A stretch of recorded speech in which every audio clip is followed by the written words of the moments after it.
ભરૂચ જિલ્લાના વાગરાની સાયખા જીઆઈડીસીમાંથી શંકાસ્પદ કેમિકલ ભરેલ ટેન્કર ઝડપાયું છે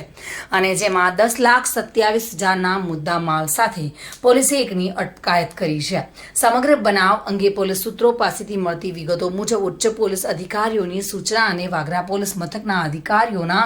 માર્ગદર્શનને આધારે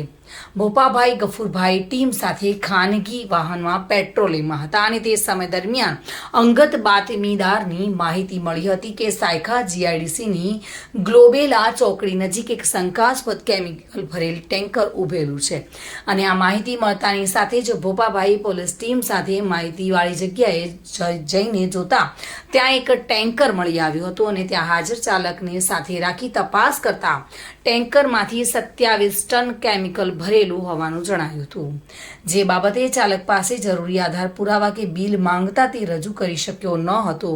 અને જેના કારણે જ તેની અટકાયત કરવામાં આવી હતી અને 10,27,000નો મુદ્દામાલ